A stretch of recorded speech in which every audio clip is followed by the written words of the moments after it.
Welcome to the Beavercreek Tactical Podcast. Here we discuss everything from the Second Amendment to personal protection. Sit back, relax, and enjoy the podcast. And please, don't forget to subscribe to our podcast in iTunes. Go to www.mcprodnet.com/Beavercreek Tactical Podcast for more information. Hey guys, it's Merle Cox with Beavercreek Tactical Podcast. I just want to thank you once again for coming on over and checking us out. If this is your first time and you just happen to come upon us, well, you can go over to our website at www.mcprodnet.com/Beavercreek Tactical. I think it's Beavercreek Tactical or Beavercreek-Tactical. Should lead to the same place. We're on YouTube. You can go over to youtube.com/MCProdnet, and there you will see 3 of our podcasts, Average Joe's Jeeping Around and Beavercreek Tactical. We just put up some video there just because we can, and we like to do that. So that's one thing we do. I'm coming to you today because this over the next couple of weeks and months, I'm going to try something different here. I am in the process of building a SBR, small barreled rifle. Now, some of you may, or some of you may not know, but if you build, or when you build a SBR, you have to have a tax stamp. It's an ATF requirement that any rifle under 16 inches in barrel length, you have to apply for the tax stamp. It's just the way it is. It's the law. So I'm going to start the process of doing that. And of course, the tax stamp currently now runs $200, and I'm actually going to start a firearms trust. And that's going to cost me a little money, but in the long term, I think it's going to be better for me and my family for the trust, because one, right now, on the ATF form, I think it's a Form 1. I forget the actual nomenclature, but it's a Form 1. When you go to submit for the tax stamp, without a trust, you have to basically, well, you don't have to basically, you have to get the chief law enforcement officer's signature.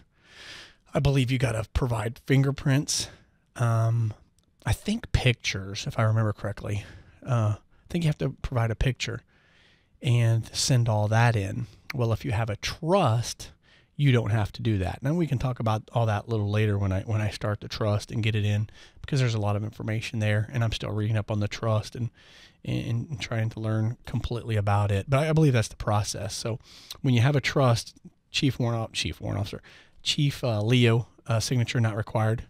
You don't have to have the fingerprint card, and you don't have to have the pictures. I think that's correct. Pictures. I'm confused on the pictures. I forget. I've read so much stuff, but you don't have to do that if you have a trust. So I'm going to go the trust route, and that way also, if something happens to me at a later time, and my wife won't have to worry about ATF coming crashing on the door, guns ablazing to get the AR-15 because I passed and I didn't have a trust. But we'll talk about that. But now here's my dilemma, and I'm going to need your help. I'm just now looking at this. I'm thinking about converting my 5.56 to a 10.5-inch short barrel rifle.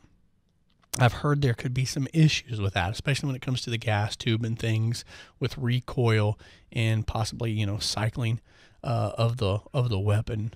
So, one, I need to know if anybody else has heard that, and I know there's a lot of people out there who know what they're talking about. So I would like your input in what you think about that as far as cutting down the 5.56 to a 10.5-inch barrel and some of the problems I could encounter.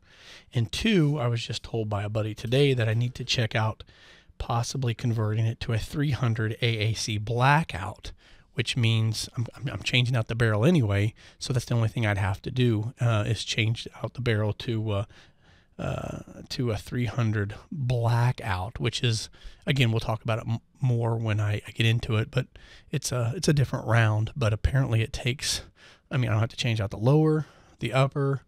My magazines will still work, which is kind of, intriguing. So, that's something I'm looking at. So I'd like your opinion on that too, because here's the deal.